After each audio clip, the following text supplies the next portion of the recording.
नमस्कार दोस्तों, राधे राधे, जय जय श्री कृष्णा। मैं कमल किशोर चैनल से आप सभी का हार्दिक अभिनंदन करता हूं। आप लोगों का बहुत बहुत स्वागत करता हूं। दोस्तों, यदि किसी भी परिवार में जवान होती जा रही बेटी गुमसुम सी रहने लगे, पढ़ाई में उसका मन न लगता हो, सुस्ती व लापरवाह होती जा रही हो और साथ ही माता पिता की उसकी शादी की चिंता सता रही हो, तो और उनको यदि योग्य वर नहीं मिल पा रहा हो, तो फिर वास्तु अनुसार घर में क्या करना चाहिए, कैसे बेटी को रखना चाहिए ताकि उनका सारा कार्य है वो परिपूर्ण हो जाए। दोस्तों, घर की जो उत्तर पश्चिम की जो दिशा होती है, ये जो नॉर्थ और वेस्ट के बीच का जो डायरेक्शन होता है, दोस्तों उत्तर पश्चिम दिशा के स्थित कमरे में बेटी को स्थान देना चाहिए। बहुत सारे वीडियो में लोग बताते हैं कि बेटी को वायव्य कोण में रखना चाहिए, लेकिन क्यों रखना चाहिए, किस कारण से रखना चाहिए और इसके पीछे क्या वास्तु रहस्य है, ये कोई नहीं बताता है। मैं आज इस वीडियो के अंदर सारी चीज आपको बताने जा रहा हूं। दोस्तों, यदि इस स्थान में रखोगे तो चंद दिनों में ही आप उसका जो व्यवहार है उसको देखोगे, उसके अंदर सकारात्मक परिवर्तन हमें दिखाई देगा। दोस्तों, शीघ्र ही उसके लिए यहाँ अगर लड़की को रखते हैं तो उसके लिए शीघ्र ही विवाह योग्य वर भी हमें मिल जाता है। दोस्तों, वास्तु में उत्तर पश्चिम की जो दिशा है, इसका शासन वायु करती है। ये वायु को सौंपा गया हुआ दिशा है, इसलिए ये कोण वायव्य कोण हम वास्तु के अंदर कहते हैं। दोस्तों, ये कोण है वो वायु की गति और गोचर का प्रतीक है। वह निरंतर चलायमान रहता है। बेटी इस कोण में स्थित कमरे में रहेगी तो दोस्तों इसके अंदर स्फूर्ति व गति महसूस बेटी करेगी। उससे परिवार के प्रति अपने कर्तव्य और उत्तरदायित्व का बोध भी होगा। नए सिरे से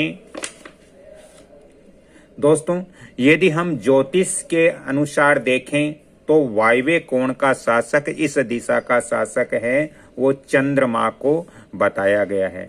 दोस्तों, चंद्र का संबंध सीधा सीधा मन से भी होता है। हमारा जो मन होता है, इससे सीधा सीधा चंद्रमा से संबंध होता है। दोस्तों, वह मातृत्व भावनाओं का भी कारक होता है। हमारी माता की भावनाओं का भी ये वायव्य कोण कारक होता है। यदि बेटी को वास्तु सम्मत यदि हम घर के अंदर वायव्य कोण में रखते हैं तो दोस्तों इससे क्या होता है कि उस कन्या की जो माता का मन है वो शांत होता है, शांति प्राप्त करती है जो कन्या की माता होती है।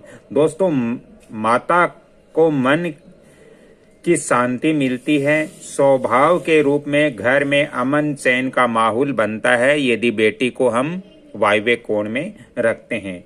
दोस्तों, जिस प्रकार वायु गतिमान रहता है, उसी प्रकार वायु शासित इस क्षेत्र में रहने वाली विवाह योग्य कन्या के विवाह की भी ज्योतिषीय संभावनाएं बहुत ज्यादा बढ़ जाती हैं।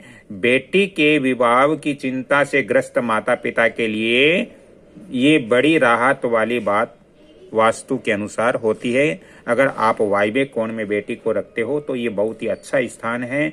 दोस्तों, इससे निश्चित रूप से घर में अमन चैन की स्थापना भी होती है।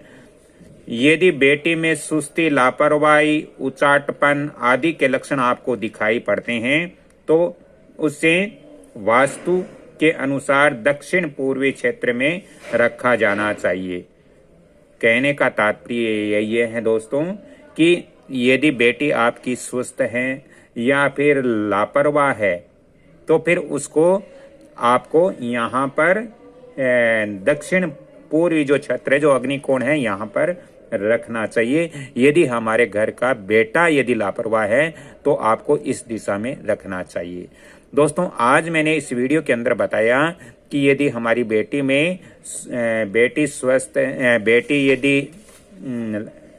यदि उनका मन नहीं लग रहा है या फिर उनका मतलब वो उदास रहती है, गुमसुम सी रहती है, तो हम या पढ़ाई में मन नहीं लगता तो हमें वायव्य कोण के अंदर रखना चाहिए। तो आज इस वीडियो के अंदर मैंने बताया कि बेटी का स्थान घर में कहाँ पर रखना चाहिए, किस दिशा वाले रूम के अंदर रखना चाहिए, क्यों रखना चाहिए, ये सारी जानकारी मैंने इस वीडियो के अंदर आपको